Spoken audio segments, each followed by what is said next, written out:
Bien, Peter, vayamos resumiendo la historia en dos partes. Primero, el antecedente. Este primer concierto, o el primer llamado megaconcierto de la historia del rock peruano que tú organizas. ¿Cómo se llamó? ¿Qué fue? Cuéntame de qué se trata exactamente esto. Vamos a hablar primero del Woodstockcito, entonces. Exactamente. El Woodstockcito, bueno, pues el año 70, ¿no? El año 70 viene la película, pues, de Woodstock a Lima. Se estrena en un cine que estaba en la misma calle que el Teatro Municipal, o en el centro de Lima. Ahí se estrena la película porque no lo estrenaron en los buenos cines, sino en el centro de Lima. Así que toda la muchachada nos fuimos al centro de Lima. Yo creo que había un poco de censura ahí en el tema, una vez más. Y bueno, fuimos pues y nos pasamos de vuelta viendo el Woodstock, viendo a Santana. Y después justo venía la semana de la Universidad de Lima, cuando era todavía un sitio, una universidad muy pequeña, ¿no? Todavía hablando del año 70. Y entonces yo tenía 16 años. Y bueno, pues se me ocurrió armar el Woodstockcito. Así que hablé con Rina Divos, que era la hija de Chachi, del alcalde. Entonces el alcalde me prestó el tabladillo y unas luces. Hablé con el rector, hablé con todas las bandas, gratis fue el evento. Todo lo que se recaudó fue a favor de las becas de mis compañeros que no tenían recursos. Y ningún conjunto cobró. Y fue de 12 a 12, más o menos. Gerardo Manuel fue el que lo presentaba. No me acuerdo, oye, tú sabes, de todos los conjuntos, caray, pero sí me acuerdo de We All Together, Telegraph Avenue, el Pollen, Traffic Sound, y no me acuerdo de nadie más, te juro. ¿Cuánta gente asistió? ¿Cuál era la trascendencia? Fueron 7.000 personas, o sea, llenaron todo el patio actual y ramificaciones, y estaban también en los salones, y el mismo rector, que se llama Antonio Pinilla, estaba viendo en su ventana, pero se había puesto con sus patas afuera en su ventana. Súper bacán el patio. ¿Tú preveías o presentías que eso era el comienzo de lo que eran los megaconciertos en el Perú? O sea, ¿estabas preparado para eso o simplemente...? No, yo voy a decir una cosa, bueno, mi forma personal de ver las cosas, que yo hago cada cosa en su momento. Y no me busco ni trascenderme ni nada. Sino simplemente pienso en cada proyecto en su momento y lo hago, ¿no? Lo que pasa es que salió tan bien que entonces estábamos con un grupo de patas, pues, ¿no? Matándonos de risa los dos. Serían, oye, cholo, te salió de la Dimitri, sí, caramba, ¿y ahora qué? Me acuerdo que estábamos por ahí dando vueltas en carro, relojeando por ahí. Y yo dije, pues habrá que traer a Santana, pues hermano, no hay nada más que Santana. Oye, de verdad, Santana. Y entonces, bueno, y dije eso sin saber que me estaba buscando don Nicanor González. Don Nicanor González, que en esa época pues tendría, no sé, pues 60 años, una cosa así. En Neca le decían. Entonces me llamó, me buscó, a través de un amigo de mi hermano mayor. Entonces le pedí permiso a mi viejo, porque tenía 16 años, tenía que pedir permiso a mi viejo, que iba a ver al señor del Canal 4. Mi viejo se cagó de risa y dijo, claro, anda vos. Yeah. Y entonces me puse mi terno, pues hermano, ¿no? Y llego con mi pelo largo, pero con mi terno, pues, ¿no? El tío era mío, pues, de la familia, qué sé yo. Entonces, y llego y primero me dice, hola, ¿qué tal? El señor tenía sus dientes afuera, así. Bien bacán era, súper bacán. De frente me dijo, hola, ¿cómo estás? Qué gusto conocer. Siéntate. Entonces, bueno, conversábamos y me dijo, oye, tú sabes que yo también soy accionista, creo que él era de Sono Radio, que era CBS. Me dijo, oye, ha venido un señor Salomón de MCA en esa época. Y está empezando, y él dice que el futuro acá, como en Estados Unidos, son los conciertos de rock y todas esas cosas. Y veo pues que tú has hecho el primero del Perú.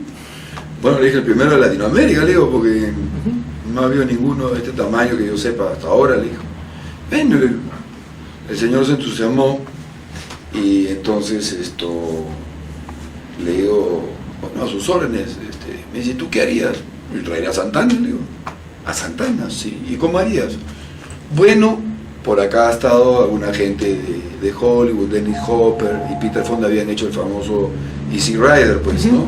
El famoso hit de una película que también la vimos a ver todos, pues, ¿no? Y eran pues tiempos de cambios, ¿no? De cambios de estructuras, cambios generacionales, ¿no? Por lo menos así lo tomo yo. Y lo sigo tomando así. Y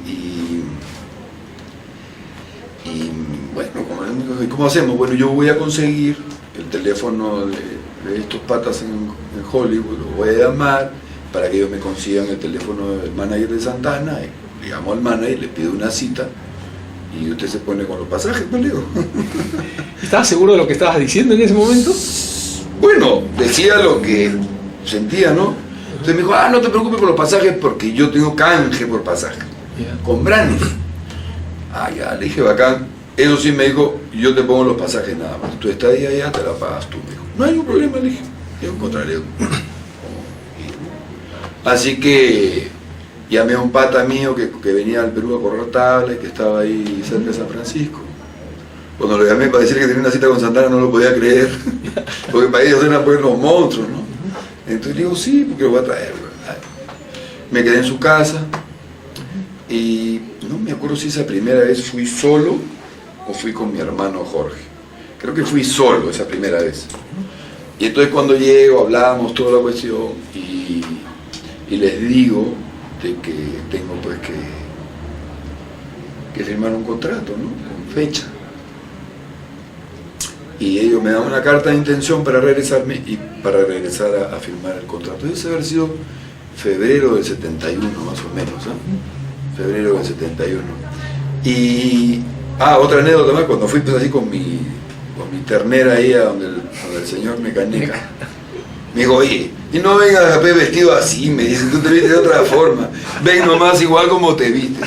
¿Estás seguro? Le digo. Sí, sí. Entonces el día siguiente llegué pues, con mi suéter amarillo y mis blujines, pues, ve el voto, ¿no? Me dijo, pucha, no te pases, me dijo. No sé, pero usted me ha dicho, no, te estoy bromeando. Qué buena onda. Peter, y a partir de ese momento del contrato de intención o de esa carta de intención, ya la cosa era en serio y cambia totalmente tu percepción y la percepción de quienes estaban cerca de ti, supongo. Bueno, obviamente la gente no me creía, te soy sincero. Yo regreso y me vuelvo a ir ya con mi hermano Jorge para que mi hermano Jorge firme el contrato. Me acuerdo que fui a ver en el Fillmore West ahí, vi a un montón de Poco, que fue el anterior a Los Eagles, digamos, Poco. Después fui a ver a Rita Franklin, fui a ver a Ray Charles. En el Fillmore West después fui a Winterland y vi a Traffic. O sea, San Francisco era la ciudad, ¿no? Y estaba bacán y ellos súper bacanes. Y yo cuando llegué les caí bien a ellos porque ellos estaban buscando hacer una tour en Sudamérica, de motu propio, sin que supieran de mí ni nada. Así que, bueno, firmamos el contrato para julio. Y cuando yo llego acá, ya todo para julio, el señor González se enferma, hermano. Entonces se enferma el señor González y me quedo sin apoyo. Wow. Y realmente, como ese hombre realmente creyó en mí, ¿no? y me defendía. Y entonces, me vi con su socio, pero era otra cosa, ¿no? Yo no lo había conocido, el señor ese, y ¿no? Empezaron a pedirme parte de la taquilla y toda la vaina. Y el arreglo había sido con el señor que él me daba los pasajes para Santana, la carga para Santana. Santana venía acá, se regresaba, y de ahí Santana, ese era el pago. Se filmaba el concierto y el concierto lo pasaban por televisión. Y ese era todo el arreglo. Y Braniff hacía su publicidad y toda la cuestión. Y entonces bueno, pues tuve mis problemas ahí con el canal y ya no tenía que decirle a Santana porque no tenía el arreglo. Así que, pucha, y a raíz de eso llegó el señor González y yo me recibía en una salita siempre, conversaba conmigo, se vacilaba conmigo y yo me vacilaba con él. Y entonces cuando él regresa de que se le había dado un problema al corazón y se tuvo que ir ahí, en esa época se fue a Texas, pues era el fin del mundo esa vaina del corazón. Y entonces cuando regresó se peleó con su socio porque se enteró que no había habido el concierto, porque el señor me había querido cobrar una parte de la taquilla. Y yo le decía al señor, yo no voy a ganar mucha plata, se va a hacer un concierto porque va a ser el primero y hay que invertir en el primero para que salga bacán, y una vez que sale el primero bacán podemos seguir trayendo más conciertos. Aparte que bueno, yo ya hablaba con Mecaneca para llevar a Brasil y para llevar a Argentina, no a Brasil. Y yo había ido a hablar en Brasil con Marcos Lázaro, el manager de Roberto Carlos, que después terminó siendo dueño de Traffic, de la empresa esta de derechos de fútbol, una cosa, ¿no? Okay. Y creo que ya falleció, Marcos Lázaro. Y bueno. Ok, Peter, ese es todo el contexto, digamos, el preámbulo de lo que significó la gestión tuya. Claro, entonces yo tuve que decirles que no. Ajá. Entonces, ¿qué es lo que pasa a partir de ahora? Había habido una oferta para ir a Brasil, para el Maracanacinho, para el FICI, Festival Internacional de la Cansao. Y entonces, pues, me voy con ellos a Brasil. Okay. Ahí damos un par de conciertos en el Teatro Municipal de Río. Vacilón, bacán, ellos se regresaron. Yo me quedé un par de semanas en Río, gozando de la reputación de haber sido el empresario, por así decirlo. Y de ahí nos fuimos me regresé a Lima, ¿no?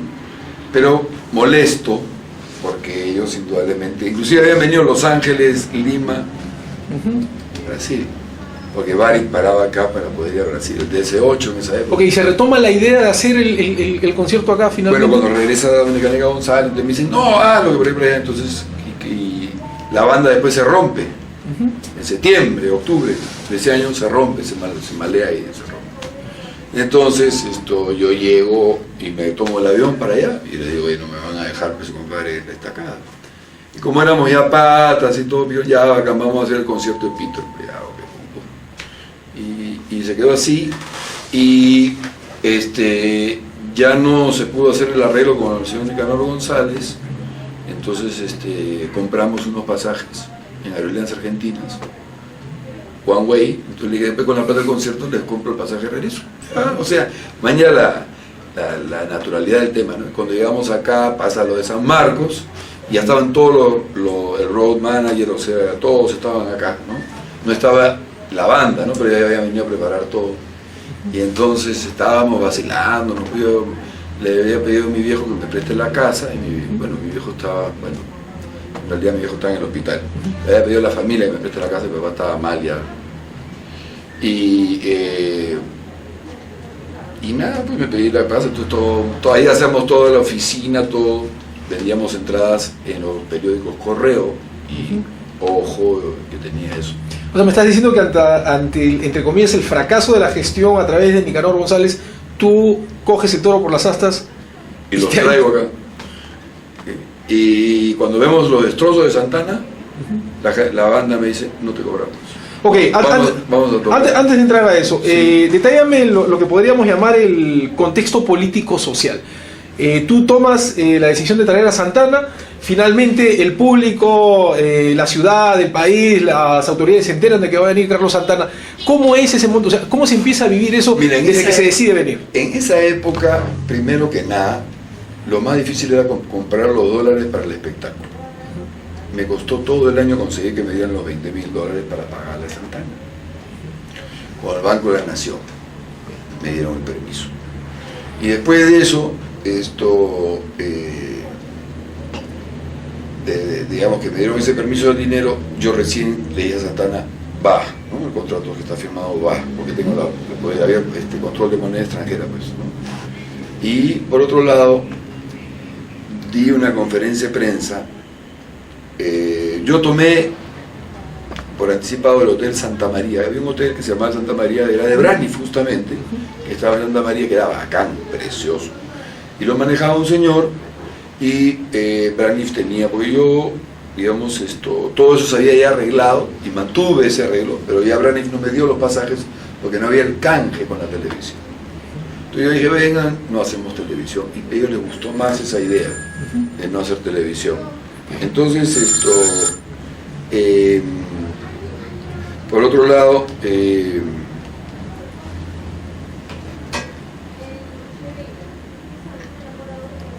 bueno, había una familiaridad, ¿no? Había una cosa de que vamos allá, pues compadre, a tocar para Pito, ya le habíamos dicho, ¿no? O sea, vino entre la gente de la delegación, vino Billy Roberts, el que compuso Hey Joe, la famosa canción que la tocó. ¿Quién no tocó Hey Joe en esa época? Jimi Hendrix, en fin. Y bueno, Jimi Hendrix la hizo famosa, ¿no? Muy famosa. Y Billy Roberts con una banda hicieron una canción que se llamaba Peter's Game. En honor a ti. En honor a mí. Y la estaban haciendo, porque cuando vieron el hotel y vieron todo cómo se les había organizado a ellos la estadía, y escucharon el problema de lo de San Marcos, ¿no? Bueno, tú me estabas, perdón, me he adelantado, tú me estabas preguntando cuál fue la expectativa. Y dimos una conferencia de prensa en una discoteca ahí en San Isidro, que era lo más cerca pues a hacer algo moderno, por así decirlo, en aquella época. Y entonces bueno, voy a decir que no me parece más. No. Ya, ok. Ok, bueno, vamos de frente al tema. Santana viene, se genera la posibilidad. La conferencia de prensa, okay, se genera una gran expectativa. Viene Santana y bueno, lo llevo, como te digo, a ese hotel, la pasan de bacán, vienen los problemas de San Marcos y entonces definimos el Estadio Municipal de San Isidro, que queda al final de Coronel Portillo, mirando al mar, y decimos, bueno, vamos a hacer 2 o 3 conciertos más chicos. Pero ¿por qué viene el problema de San Marcos? ¿Por qué se quiebra la posibilidad de hacer el gran concierto de las 80.000 personas en el estadio más grande del país? Pregúntale pues a la Federación Universitaria de San Marcos, no a la FUS. Seguramente hoy día lo van a negar los que eran integrantes, pero ¿y entonces qué decían? Fueron lo más increíble, rompieron todas las obras que hice en beneficio, pues no tenía ni baños estaba abandonado. Arreglé los baños, hice el tabladillo, me quemaron el tabladillo, rompieron los baños que había arreglado. Y dijeron, yo fui a la residencia estudiantil, me recibí, bueno, no me recibieron, sino que fui y dije, bueno, ¿qué pasa acá? Quiero hablar con él. Entonces me llevaron, ahí gritaban, ¿no? Bien eufórico, por no decir violento el ambiente, pero bastante eufórico, lindando digamos, en un triunfo que yo vaya a hablar con ellos, ¿no? Bueno, yo fui normal, como soy, y sentado con ellos, y entonces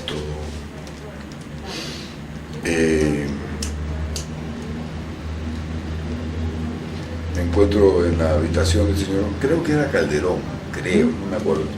Sí me acuerdo que estaba Breña, después lo negó, en el diario de la República lo negó, pero sí estaba él, y había un montón de gente.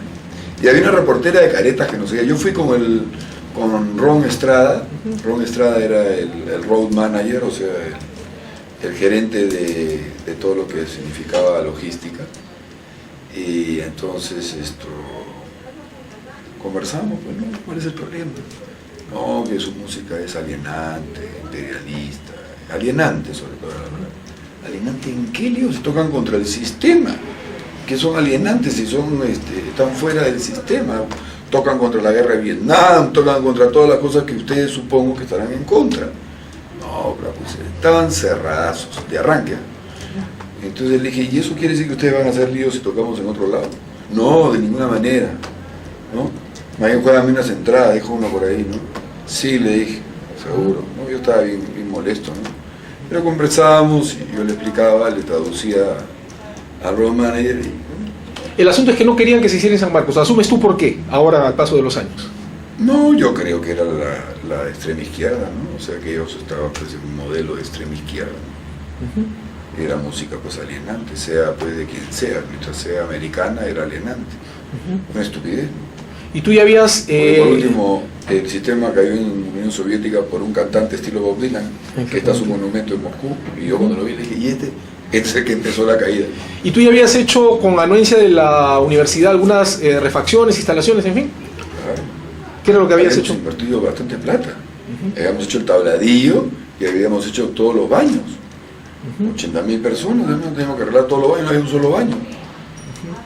Agarramos todas las conexiones de agua, toda la cuestión. Okay. Y ellos hicieron un espectáculo folclórico que fueron 4 gatos, el mismo día que se suponía que tocaba Santana. ¿Tú crees que hubo algún condicionamiento político, Peter? ¿Estaba vigente sin lugar a dudas, ¿no? O sea, yo creo que había pues, el tufo de izquierdista de aquella época, ¿no? Metido. Pero yo, como decía, no tiene nada que ver ni la... Oye, habían venido hasta los rusos de TASS a entrevistarme. Conversé con ellos, perfecto. Eran como soviéticos y toda la vaina, no problema. O sea, para mí no tenía sentido que esto tenía que ver con la política. Tuvo sentido después de que me fregaron, por supuesto. Porque ahí, claro, cuando te hacen un daño y lo hacen por el lado político que no existe, obviamente te involucras, ¿no? Y le hice la única protesta al señor Velasco. La gran leyenda, Peter, la gran leyenda urbana es que el gobierno de Velasco Alvarado decidió boicotear el concierto de Santana porque estaba vetado el rock en el Perú. Un condicionamiento político tajante. ¿Fue así? O sea, ¿quién en realidad tuvo la culpa de que no se realizara el concierto? Bueno, Velasco, sin lugar a dudas. Velasco le daba el pisco y se emborrachaba, y cuando se emborrachaba lo fregaban. Y había un ministro de Educación que se llamaba Carpio, le decían el perro. Todo esto lo sé. Y tan es así que si ves el Caretas, sale una foto que ponían en esa época, increíble pero incierto. No increíble pero cierto, sino incierto. Entonces estaba yo, estaba Santana, estaba Chachi Divos y estaba Carpio Becerra al final de la cola. Y ¿por qué? Eso pues era porque se sabía, Lima era muy chiquita, no todo se sabía, que este señor Carpio Becerra había dicho que era un peligro para la revolución, la música de Santana, un peligro para la revolución, imagínate, que no podían haber pues 70.000, 80.000 jóvenes ahí disfrutando del concierto de música, que pensaron también y dijeron como excusa al gobierno norteamericano, porque el gobierno norteamericano, como eran súbditos norteamericanos, cuando los deportan, o fueron deportados, preguntan, y a mí me citó el embajador a enseñarme eso. Me dijo, hemos pedido eso. Y yo le dije, bueno, yo me tengo que ir porque me tengo que ir. Y entonces el embajador me dijo, vamos, cuando reciba la respuesta le voy a contar. Y la respuesta que dio el gobierno es de que iba a haber un enfrentamiento entre nosotros y la gente que iba al estadio con la gente de extrema izquierda de la Municipalidad de San Marcos. Cosa que no era cierta porque ya habíamos cambiado de local. Ya estábamos en el Estadio Municipal de San Isidro. Y ahí pues no iba a haber ningún problema. Yo hablé con el alcalde, con el señor León Velarde de esa época, y con sus concejales de espectáculos y todo eso. Entonces esto realmente fue una cosa, como tú dices, de censura, ¿no? Digamos, de boicot aplastante. Fíjate que a nosotros nos recibe Chachi Divos y nos da la medalla de la ciudad, al lado del Palacio de Gobierno. Y después de eso, salen de ahí, ellos se van para el hotel y yo me fui a ver el nuevo local.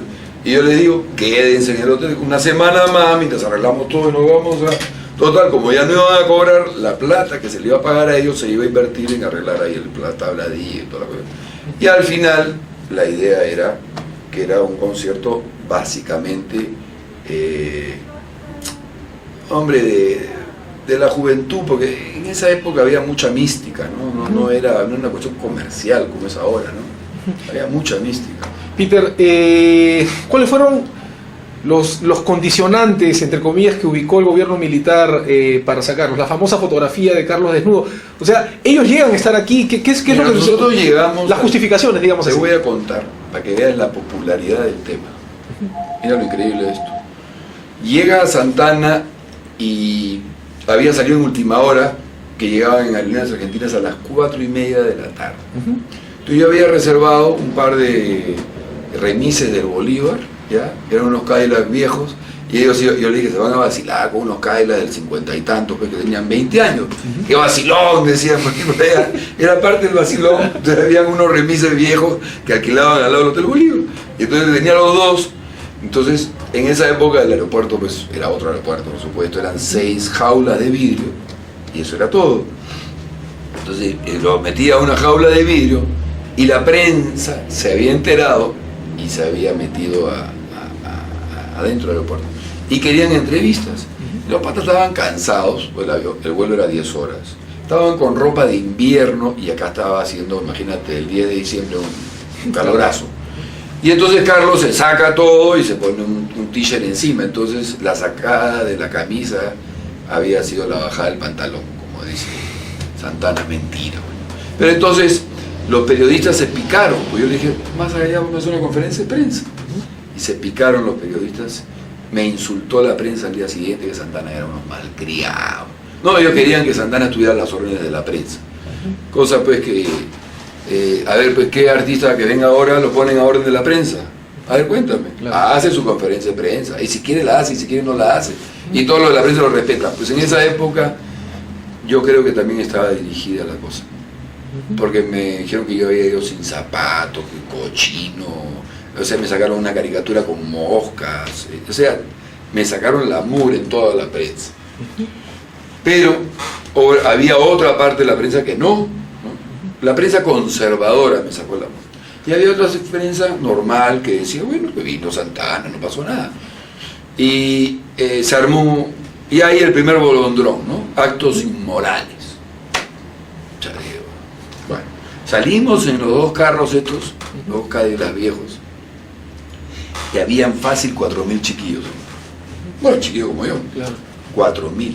O sea que en solamente conocer 3 horas, y seguramente a través del papá, porque ellos no lo compraban a última hora, y estaba una nube de chiquillos que se tiraban encima de lo teníamos filmado, fíjate, pues se quedó en San Francisco, después nunca recuperé la filmación. Lo filmaban la propia gente de Santana. Y se tiraron encima de los carros, una cosa de locos. Yo dije, pucha, si hubiera avisado con tiempo que llegaba, se llenaba el aeropuerto. Entonces, felizmente que no avisé, yo me tincó eso.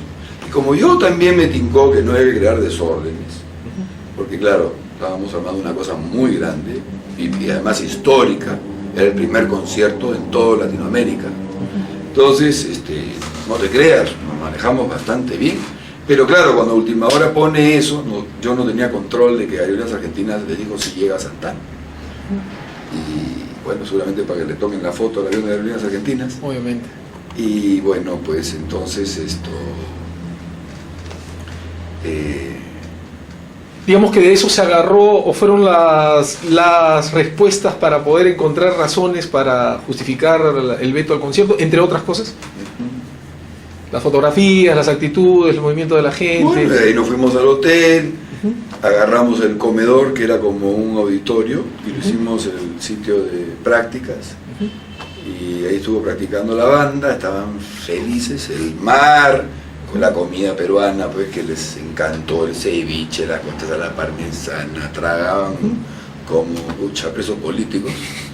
Y yo feliz, porque si ellos estaban felices, yo sabía que iba a haber un buen concierto. ¿Cuánto tiempo estuvieron ellos acá desde ese arribo? Más o menos 2 días. 2 días. ¿Y hubo hostigamiento? Ninguno. Nada.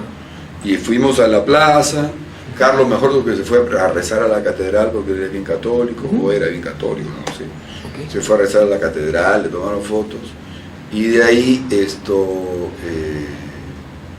bueno, pero claro, estaban vestidos, pues hermano. Nunca nadie había visto, la primera vez que veían un conjunto de rock en Latinoamérica llegar y estar vestido pues como era, pues con, ¿cómo se llaman? Los zapatos macarios que estuvo de moda hasta hace poco, Bell Bottom, los pelos largos.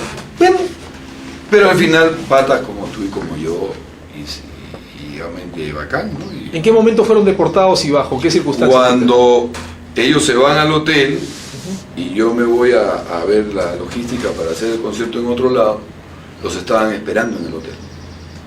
La PIP de esa época.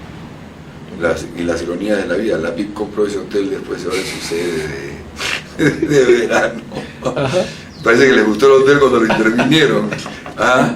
Y nada, pues, cuando yo ya estaba por irme al hotel, me pasan el dato de que habían sido, pues, estaban en la prefectura y me dicen, escóndete, porque te están buscando por todo Lima.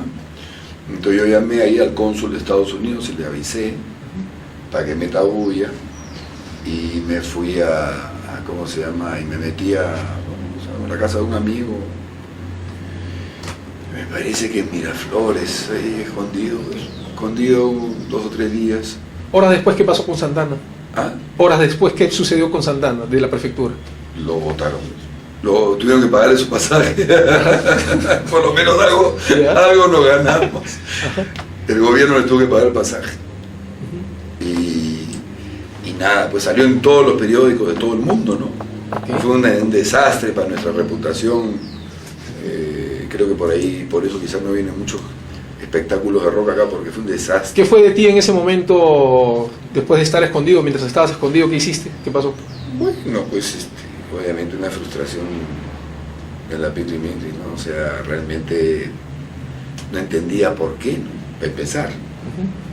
Y segundo, decía que, escucha, ¿cómo pueden haber hecho eso? Ya no sufría más que por mí, sufría por el evento, sufría por la banda, cómo los habrán tratado, efectivamente los habían tratado mal, los habían empujado, fregado. Y bueno, no hay mal que por bien no venga, pues al final me tuve que ir yo, ¿no? ¿Te autoexiliaste? Sí. Bueno, me obligaron a autoexiliar, hablaron con mi familia, porque Velasco me buscó para devolverme la plata. Y yo le dije, no me está interesado la plata, que vuelva a Santana, le dije. Y entonces, porque dijo, quiero conocer al que me ha hecho esa protesta, pues, porque yo le hice, fuimos como 70, 80 chicos enfrente de la Plaza de Armas, ¿no? Con carteles, ¿no? Protestando. La única protesta que tuvo el Velascato en su Plaza de Armas, ¿no? Entonces dijo, ¿quién ha tenido, pues, no? Claro. Tú ya sabes qué, dijo, Velasco, ¿no? Y se arrepintió. Dijo, pucha, y se arrepintió porque sintió una censura en el pueblo. Te lo juro que sintió una censura. Y te voy a decir cómo se expresó esa censura. Se vendieron 135.000 discos de Santana 3. El disco mayor vendido del Perú debería haber tenido 10.000 a lo más. Sería interesante ver eso. Y fue el disco más vendido durante 15 años. Santana 3. Creo que hasta que salió algo. Ni Lucha Reyes regresa, ni con todo el apoyo del gobierno, nadie pudo vender lo que vendió Santana. De ahí viene la música chicha. La música chicha que se llama tropical andina es porque le meten el Latin rock, el rock latino. Hay gente que dicen que le metieron la salsa, no es así, porque la guitarra eléctrica de la chicha, que siempre hay guitarra eléctrica, es la guitarra muy parecida a la de Carlos, hay timbales, hay un bajo, eso en la salsa no hay esa guitarra. O sea que es mentira que digan que eso es de música tropical latina. Le pusieron tropical porque sentían que Santana era un hombre que tocaba música. Peter, ¿y esos ingresos por los 135.000 discos sirvieron de algo, para algo? Bueno, sirvieron para que la Columbia Records, que había ganado un chupo de plata, y la disquera de acá donaran $20.000 para la devolución de la plata de las entradas. Se le devolvió a la gran mayoría de su plata de las entradas, porque no había plata, ya toda la habíamos gastado. Ok, ¿cuántas entradas lograste colocar? ¿Cómo tuviste que volverlas? En fin, todo eso. Más de 40 y tantas mil ya habían vendido. Por eso es que se iban a hacer 2 conciertos de 25.000 cada uno. O sea, al final yo no ganaba plata. Nadie ganaba plata. Al final iba a ser un concierto que digamos, me dijeron los Delgado Parker, me llamaron, me trataron de ayudar, muy buenas gentes. Y para hacerlo en la Mauta, pero la acústica era una porquería. Vale. La banda llegó y dijo, no, acá no tocamos. O sea, ni hablar. Y desgraciadamente eso, porque si se hubiera podido tocar en la Mauta, posiblemente no hubiera habido tanto problema. Pues bueno, pues todos los canales de televisión tienen sus amigos en los gobiernos, ¿no? Peter, hasta el día de hoy. Un concepto final. ¿Crees que a partir de esto, indistintamente que lo hayas hecho tú o lo hubiera hecho cualquier persona, ¿crees que se marcó un punto de quiebre negativo para el crecimiento del rock en el Perú? No creo, No creo que para el rock nacional fue malo. Como te digo, la música chicha sale de ahí, que tenía otro nombre en esa época, no me acuerdo. Pero... No fue mal. ¿Ah? No fue mal. Yo creo que fue bueno. Creo que muchos rockeros indudablemente salieron adelante. Pero lo que sí sucedió es que el rock extranjero nunca más pudo venir mientras Velasco fue presidente, porque puso una JUNRE que sobrevivió hasta Belaúnde, su segundo gobierno, Junta Nacional Reguladora de Espectáculos. A raíz de que yo había hecho la proeza de traer a Santana sin que ellos se dieran cuenta, entonces pero a mí me citaron a la prefectura, me estuvieron interrogando, en fin, hay muchas cosas que tampoco vale la pena conocer la parte negativa. La moraleja fue que hicimos todo lo posible porque el Perú hubiera sido pues seguramente una meca, ¿no? En Latinoamérica, pero como siempre son los propios peruanos los que friegan todo, ¿no? Suponiendo que hubiera tenido éxito, brevemente, ¿qué cosa tenías en mente, en planes, en cartera? ¿Qué alucinaba? Lo siguiente era Led Zeppelin, y ya tenía contacto con ellos, y tan es así que cuando regreso me invitan en Nueva York en el 72, febrero del 72, tengo las cartas por ahí todavía, me firman las cartas los abogados en Nueva York, me vacilé con ellos 3 días, tocaron un concierto, regresaron 4 veces al tabladillo, al stage, 4 veces, y al final me dijeron: hemos regresado por ti porque queremos ir a Sudamérica a tocar. La misma onda, que no nos interesa la plata, pagnos lo que puedas, pero queremos ir a tocar allá. O sea, era una forma de inocular las libertades, los pensamientos de esa generación en Latinoamérica. Pero todos los regímenes militares que había, obviamente estaban en contra. ¿Velasco estaba contra el rock o contra el rock peruano, o crees que fue simplemente una circunstancia lo que confabuló para todo? Velasco, cuando vio lo que había hecho, lo que me había pasado a mí, quiso llevarme él para sus ¿no? canteras, ¿no? Pero yo no acepté, y no acepté porque sentía de que me vendía, ¿no? Yo no me vendía a nadie, sino que yo le dije le mandé decir a través del alcalde, ¿no? Bueno, no se puede. ¿Y él estaba en contra del rock como tal, como expresión musical, crees? Supongo que sí, no lo sé. Yo tuve una reunión después con el general Artola, me invitó a su casa. Él no había sido el ministro del Interior que lo había apartado, pero me contó un montón de cosas, de todo lo que pasaba, y que él justamente estaba en contra de esta izquierdización de la propuesta de Velasco, ¿no? O sea, de esta extrema izquierda que estaban fomentando, gracias a la cual hemos tenido a Sendero, a MRTA y la violencia, ¿no? O sea, sembraron cizaña y nosotros cosechamos cizaña, ¿no?